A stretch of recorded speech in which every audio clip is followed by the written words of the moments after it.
Заасан бацхан уу нэг ойрд лайв маяг хийсэнгүү. Нэг хэд хэдэн асуудлуудаар бас богинохон лайв хийгээд тавьчих гэж бодлоо. Тэг хүмүүс дараа нь үзэх хаа. Хүмүүс үздэг юм билээ. Тэг гарчиг бол яг хуу дулааны цэглэгээ станц 3 асуудлыг би тавьчихсан байгаа. Гэхдээ 3 дугаар цэглэгээ станцын асуудлаас гадна өнөөдрийн цаг үеийн асуудалтай холбоотой нэг хэд хэдэн мессеж хийж үзсэн. За ТЭЦ 3-ын асуудал бол Монголд бол том асуудал.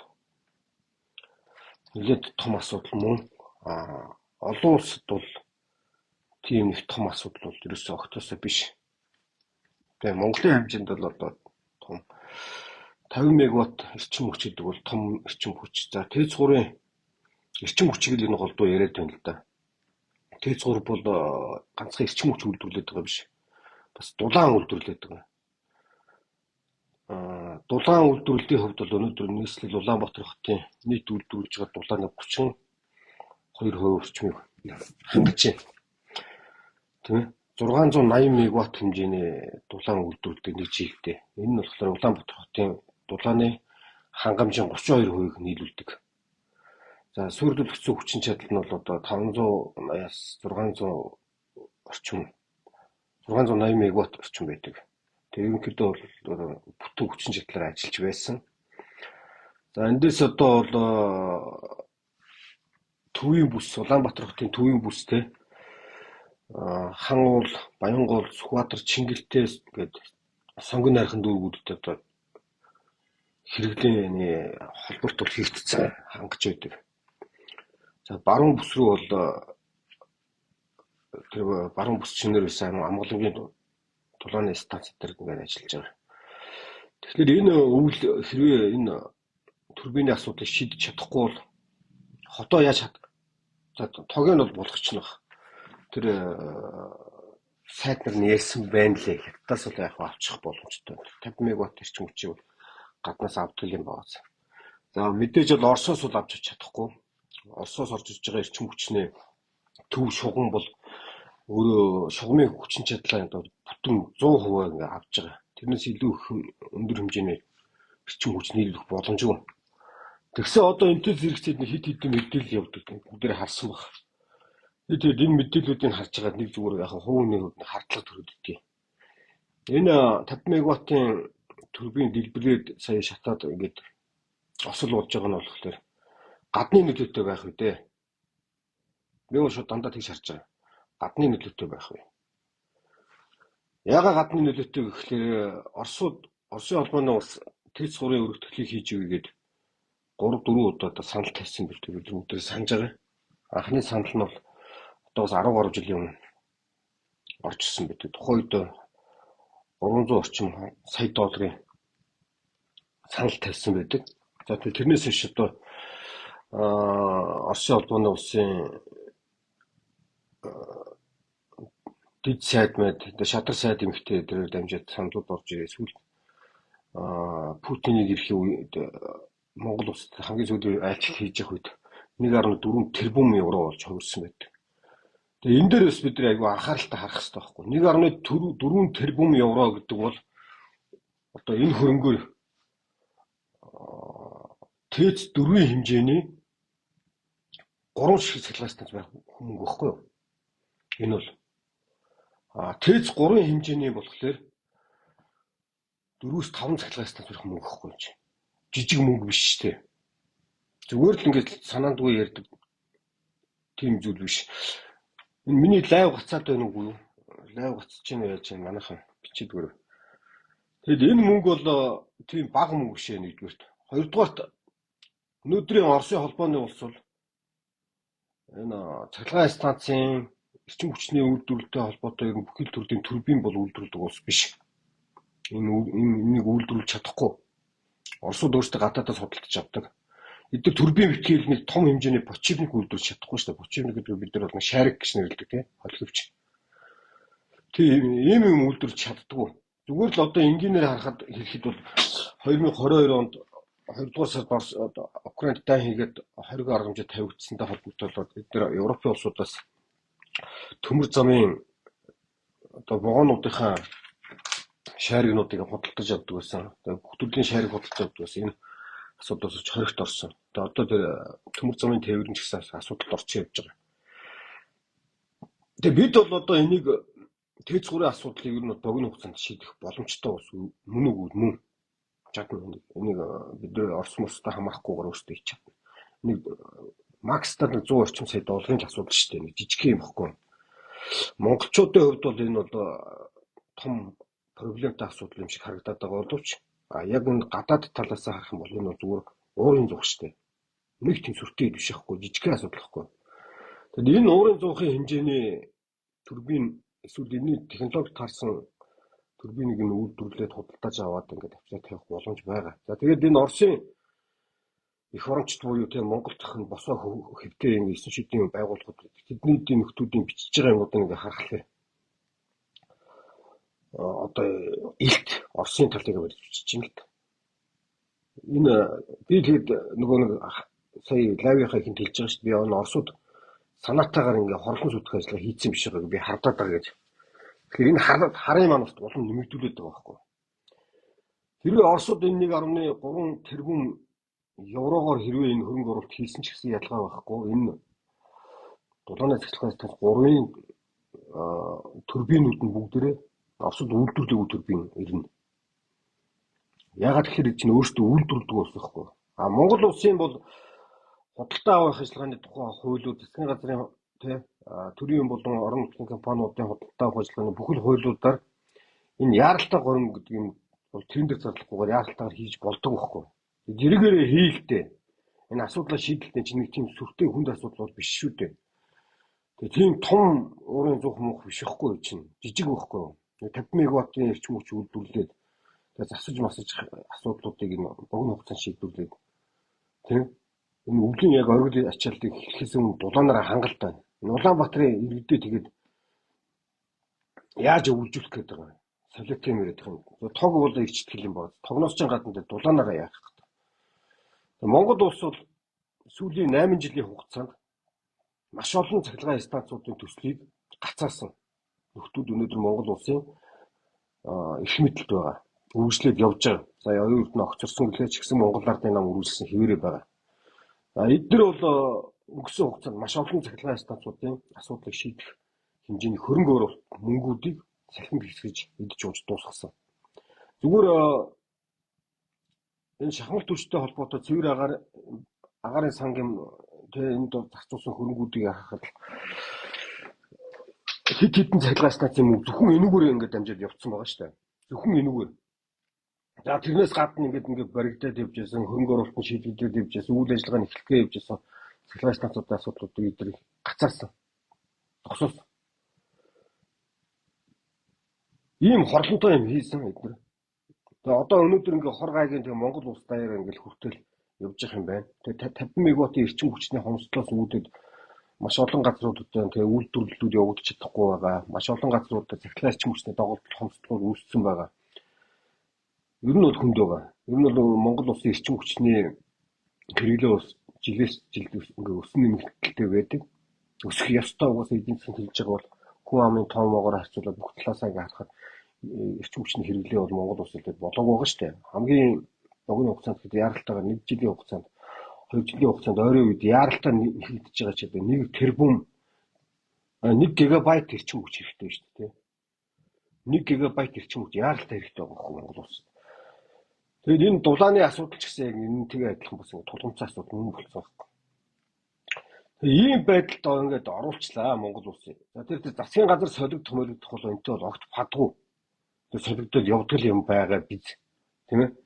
Тэгдээгээд энэ чинь энэ тулгымцсан асуудлуудаа ийм хүнд байдалд оруулаад одоо ингээд зөндөө олон хончлоо шүү дээ.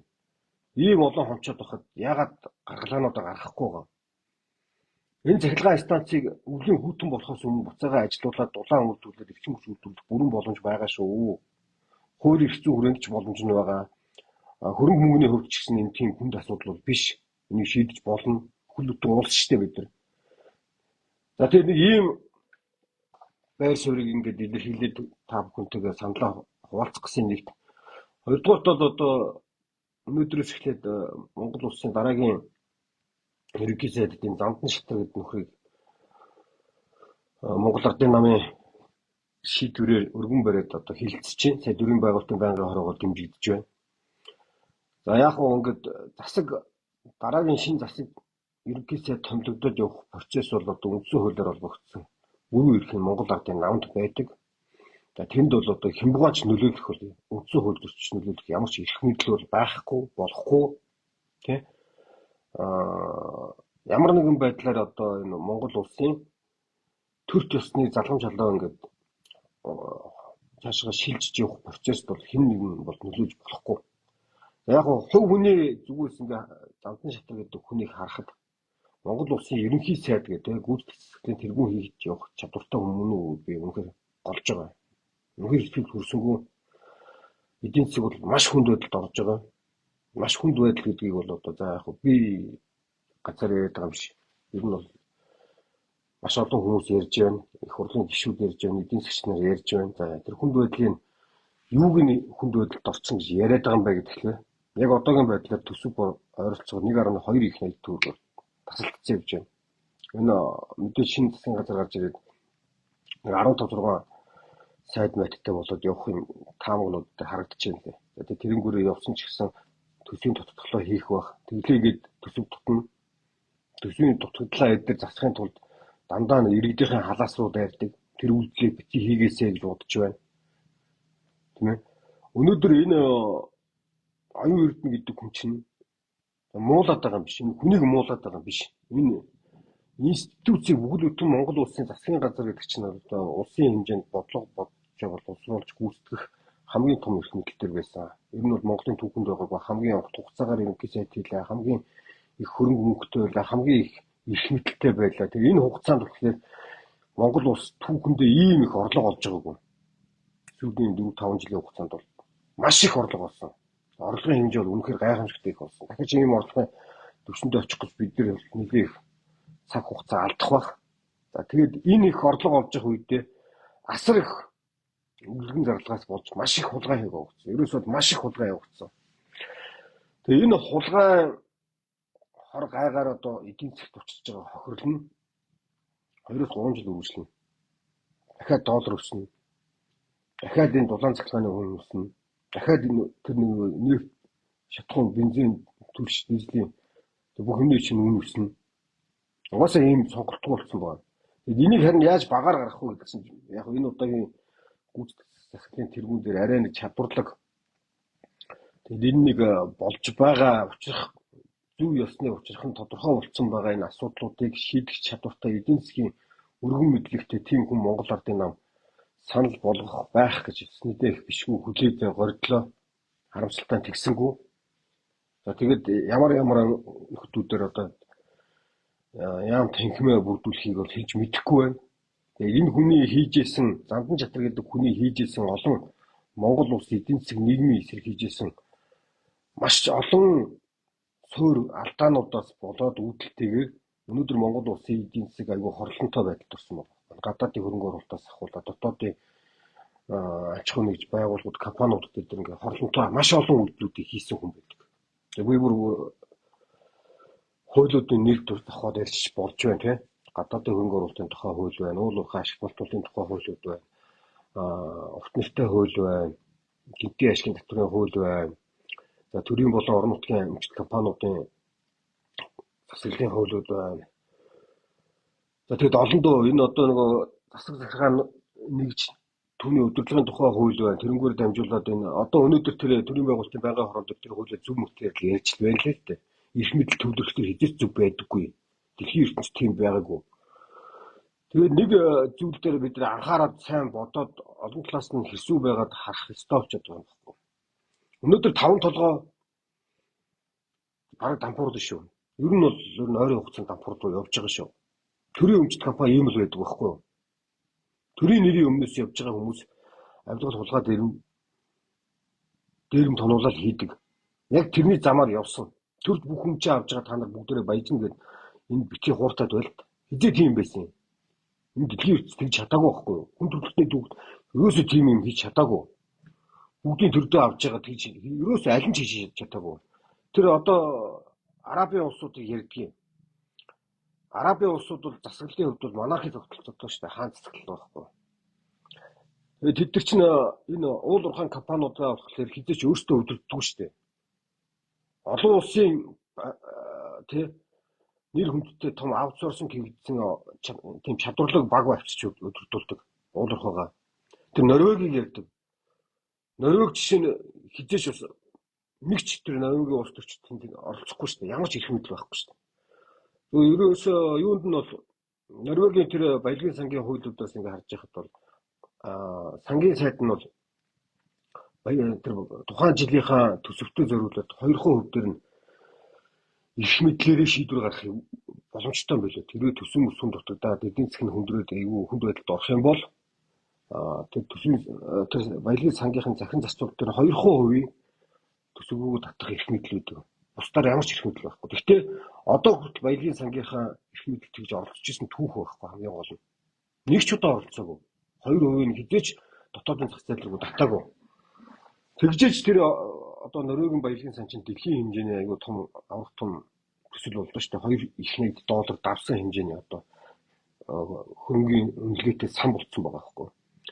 Тэгэхээр энэ юмнуудыг бид нэр олон улс дэлхий дээр яаж бодож харж сэтгэж хийдэг шийдлүүдийг яг тэр төвшөнд бодож сэтгэж харж шийдэж ойлгож уншиж ярилцдаг цаг нь ирсэн байхгүй. Биднээс тийм энэ ертөнц чинь тэгээ бид нар энэ дэлхийн ертөнцийн байдаг улс орнуудтай зэрэгцээд мөр зэрэгцээд тэднээс дутхгүй ингээд тэгээ тусгаар тогтмол бүрэн эрх байдлаар хамгаалаад бие даасан байдлыг хөгжүүлээд явах ямар гарц байна гэхлээр тэр жишгээр нь явна. Тэгээ би нөгөө өмнөх энэ жагсаалын дундуур хийжсэн лайв дотор нэг хэдээд одоо ярьжсэн эрхчлөөний тухай. Тэ эрхчлөө өөрөө хөгжил. Бүх төрлийн хөгжил байхгүй. Хөгжил гэдэг чинь хүний хөгжил байна, тэ улс орны хөгжил байна. За тэгэл нийгмийн хөгжил байна, боловсрол тэ ингээл эрүүл мэндийн дангаах шинжлэх ухаан тэр хууль эрх зүйн орчин хуулийн тэгш байдал хөтөн бүгд хөгжил байхгүй. Тэгэхээр энэ юун дээр бий болт юм бэ гэхлээр эрхчлөөн дээр л бий болдог. Хамгийн хурдтай хөгжсөн улсууд ямар улсууд вэ гэхлээр эрхчлөөний философи хөгжсөн байхгүй. Эрхчлөөний философи хамгийн энгийн ойлголт нь болохоор одоо Монгол улсад юу хийхтэй байгаа юм бэ гэхлээр хамгийн бага татвар. Хамгийн багыг ав. Зүгээр татвараа ерөөсөө хоёр л ангилж хийдүүлээ тий. Уул уурхай ба бусад тэгэл болоо. Уул уурхайгаас дэлхий дээр авдаг бүх төр жишгээр нь тултлаа. Тултал татврын ав. За тэнцэнээс авсан татвар хөрөнгө оруулалтын хэмжээнүүдэд тэр баялагын сандлууга дат тийшээ хий. Тэрийг гэхдээ яг дэлхий дээр байдаг хамгийн шилдэг системээр нь хуульчил. Нэг ширхэгч улс төрч тийш ойртож болохгүй. Нэг ширхэгч улс төрч тийш ойртох юм бол тэр буруудна. Тэгээ яаж хамгийн сайн нээлттэй байх вэ, ил тод байх вэ, яаж хүртээмжтэй байх вэ гэдэг асуудлыг дэлхийн ертөнцид яаж шийдснэ гэж зарчмаар байна. Нэгдүгээр тэгээ татврын орчноо бид нар уул уурхай ба бусад гэдэг. Бусад татврыг бол Монголд ерөөсөө энэ дэлхий дээр байгаа хамгийн бага татвартай улс болго. Хамгийн бага татвартай болго. Тэр хүн амын орлогын татварч, нөөтийн татварч тэр аж ахуйн нэгжийн болон бусад ингээд татварууд бүгдээрээ ялгаагүй хамгийн бага дээр аваач. Дээрээс нь бүр нарийн ярих юм бол энэ заяа. Энэ жижиг дунд үйлдвэрлэлийн бизнес гэдэг байгаа бизнесийг дэмжихийн тулд зээл тусламжаасаа илүү чухал нэг юм нь болохоор хамгийн хялбаршуулсан байдлаар тайлангаа өгдөг аргачлал руу оруул. Тэр тайлангийн чи хийхин тулд бүгдээрээ санхүүгийн мэдлэгтэй болох шаардлагагүй байхгүй юу? Одоо чинь дэлхийд тэгж хөгжсөн байна шүү дээ. Хамгийн энгийнээр өөрийнхөө олсон орлогоноос 1% татварыг төлдөг тэр орон зайг бүрдүүлээд өгөлдөө. Тэрний чинь төлхийн тэр нэг балааны хогийн татварыг чинь бичих тулд баг санхүүгийн мэрэгжилтэн болж хөрж штэ бүгд. Тэрнийхээ оронд тэр бизнесээ хөгжүүлэх, бизнес модель дээр ажиллах, тэр маркетингээ хийх, эсвэл тэр өрсөлдөх чадвараа сайжруулах тэр орон зайг та нар хамаг цагийн тийш нь татаад байна штэ. Тэгэхээр ийм зүйлүүдийг анхаарч явахгүй бол Монголд хөгжил ирэхгүй. Хамгийн бага татвараар хамгийн богино хугацаанд бид нар хөгжин. Тэгжээж Монголд гадаадын болон Тэгээ ер нь бол гадаадын хөрөнгө оруулалт, дотоодын хөрөнгө оруулалт гэж ямар юм баг вэ? Ер нь бол хөрөнгө оруулалт сэргэн. Хөрөнгө оруулалт сэргэжээж энэ улс орн чинь эдийн засгийн дэвшдгийг, дэгждгийг, хурцдгийг. Тэгэхгүй аваа чи хүчээр ингэ шийдэж байгаа юм чинь ямар ч орон зайгүй боломжгүй байхгүй. Ямар ч боломжгүй. Ер нь хүнийг бол хүчээр хөгжүүлж хизээч чадахгүй. Улс орныг ч яг хүчээр хөгжүүлж чадахгүй. Тэгээ улс орныхоо төлөө ингээ сайн хүн бун энэ шиг худлаа үг байхгүй. Тэр улс орн яаж хөгждөг вэ гэхээр энэ 3 сая 500 мянган иргэн л баяжих хэрэгтэй байхгүй. Хамгийн энгийн ойлголт нь. Тэр иргэдэн баяжих хэрэгтэй байхгүй. Иргэдэн баяжаад ирэхээр улсаа хөгжүүлээд байдаг байхгүй. Тэ? Өөрийнх нь өнөөдөр амжиргааны суур хэрэглээнүүд нь даваад ирэхээр тэ эхний ээлжинд ингээд хоногийн хоолны төлөө явж байсан хүмүүс маргааш тэр хэрэгцээнд хангагдаад ирэхдээ эрүүл хоолны тухай бодно. Тэ эрүүл орчныхон тухай бодно. Тэр гадаа байгаа нойлоо гой палантай нойл болохыг хүснэ. Нүүрс түлдгээ болоод дулаанаа аюу хялбар байдлаар шийдэхээ бодно. Тэгэл ер нь бүхэндээ ингээ анхаарч эхлэн тий хог новшгүй болно. Ингээд хүмүүс хөгждөг. Дараа нь тэгээ өөрийнхөө ахуйн хэрэгцээнүүдийг хангаад эхлэхээр бизнесийн орлогуудаа нэмэгдүүлэх өөр юмнуудыг боддог. Энэ бол улс орны хөгжил واخгүй. Түүнээс дарах улс орныг хөгжүүлнэ гэж зарлиг гаргаад, тушаал гаргаад маш олон хүмүүсийг тэрийг хүчээр хамруулад маш хэмжээний хөрөнгийг тийшээ цацаад энэ хөгжихгүй. Тэгээ Монгол улс бол яг нэг үгээр хэлэхэд дэлхий дээр байгаа 190-д улс, 194 улс байгаа шүү дээ, нэгдсэн үндэсний байгууллагаар албан ёсоор бүртгэлтэй. Энэ улсууд дотроо бол бид нар бол эдийн засгийн болон газар зүйн хувьд бол хамгийн хүнд нөхцөлтэй улс мөн шүү дээ. Тэгээд энэ цаг уурын хувьд бидний байглаас энэ татвартай байхгүй, маш өндөр татвартай байхгүй. Тэнгүү дээрээс нь ингээд төрийн их мэдлэр ингээд гараад ирсэн хэсэг нөхдүүдээр авчид дамжуулаад энэ татвараар дарамтлчихсан. Энэ улсад чи яаж хүн ингээд бизнес хийх юм бэ? Тэ? Хамгийн өндөр богино хугацааны зээл авчгаад, хамгийн өндөр татварыг авчгаад, хамгийн олон дарга нараас зөвшөөрлөд маш олон төрлийн зөвшөөрөл лиценз дүгнэлт шийдвэрүүдийг гаргуулчаад тэнд бизнесийг ашиг болно гинэ. Энэ худлаа. Энэ юмнуудад багасгачих. Зүгээр л стандартуудаа батал гарга. Тэрийг мөрдүүл. Тэрийг хэн мөрдүүлэхийг хянаж чадахгүй гэхээр төрийн бус байгууллагууд хяндаг байхгүй. Түүнээс мэргэжлийн хяналт байгууллага хянахгүй. Би хоолны хордлогонд орох юм бол тэр цайны газрыг очиж торгодог, миний өмнөөс торгодог, миний хохирлыг шийддэггүй мэргэжлийн хяналтын байгууллага биднийг хөгжүүлэхгүй. Миний хохирлыг л багтуулах хэрэгтэй байхгүй. Би энэ зам дээр явж байгаад аваарт тосолд өртчөөд миний хохирлыг багтуулахгүй байвал тэр зам нь сайжрахгүй. Хэзээ ч сайжрахгүй. Одоо та нар ингэж бүгдөө нэг юм санаа л да. Сүүлийн 8 жилд Монгол улс шүү нийт Улаанбаатар хотын хэмжээнд бордуур солиснороо дэлхийд бол дээгүүр орно шүү дээ. Дэлхийд бол бид нар маш хурдтай бордуур солисон улс واخхой. Ер нь сүүлийн 10 гаруй жилийн хугацаанд. Гэхдээ энэ бордуур солихдоо зэрэгцээ тараач. Явган хүний замын нэвд чейн, авто замын нэвд чейн, дээрээс нь бордуур сольж ийн гэдэг авчид эргүүтэл энэ Хөлдөө Нямбатар гэж хар дурааки хийж байгаа жил тий. Нөгөө авто замын тэр үеийн ус зайлуулдаг хоолоонуудыг авч бүгд чийдэг шүү дээ. Энэ тэнд үү? Гэхдээ тэрийг хийх гэж өстө өчтөчнөө мөнгө үсээ хайрын мөнгө хөрөнгө. Одоо ингээд Улаанбаатар дахиад битүү үертэй уурсна.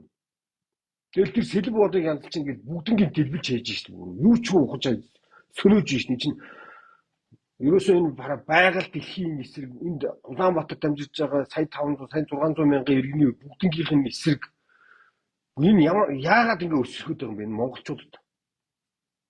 Тэг утаагүй болгоно гэд хэдэн жил утаанд угаартуулж алж хаяв. Үу болноор нь.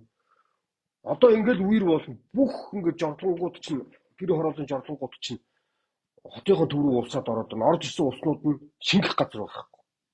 Бүх бохирын шугамыг авчид энэ эргүү чинь сүүлийн жил гарангийн хугацаанд хичнээн тэрбум төгөөр хэдэн зуун тэрбум төгрөгийн бордуур солихтой авчид сөнөөгөө ашиглаж. Тэгээ явган хүний зам байхгүй. Одоо ингээд нөгөө хүүхдийн тэрэг төрсөн ээж нарын ингээд бодомжинд хүүхдээ аваа явдаг зам байхгүй. Хийсэн болгоно хүний эсрэг байна энэ новшин. Ер нь бол Монгол ардын намын бол ерөөсөө бүх хийж байгаа юм нь энэ улс орны эсрэг хүний Монгол хүний эсрэг байдаг байхгүй. Тэгээ ийм зүйлүүдийг бид нэр ялгаж салгаж харахын тулд нийгмийн тухай мэдлэг хэрэгтэй гэдэг, улс төрийн мэдлэг хэрэгтэй гэдэг. За тэгээд богинохон лайв чи ер нь бол оюун эрдэнэ огцорсноор бол асуудал шийдэгдэг байгаа гэдэг дахиад нэг санацгаая бүгдээрээ тийм. Энэ бол айгүй маш богино хугацаанд маш хурдтай өгсөрөгдөжсэн зүгээр дарангууллыг төр удаашруулж байгаа байхгүй хурдан сааруулсан байхгүй. Тэгээд дарангуул яаж явуулсан гэхэл чинь энэ иргэний нээлттэй нийгмийг иргэнийх нь эсрэг эрх мэдэлтнүүд зориулсан хаалттай нууц нийгэм болгож хувиргаацсан. Тэрнгүүрээ дамжиж дарангуул бий болоодсан. Тэгээд энэ дарангуулыг төр тооромжлуулсан хэдүүдээ. Энэ бол бүрэн зогссон хэлбэр бол ерөөсөө биш. Тэгэхээр энэ зүйлүүдийг бас ойлгож харж ярилцж байя гэж бодоод өнөөдөр бас тэсгүй лайв хийчлээ. Эндээ бол лайв хийх ямар сонирхол алга ер нь дуртатаа хийгээд байгаа биш. Гэхдээ бүр арга цараад хийгээд байгаа шүү. За тэгээд баярлалаа.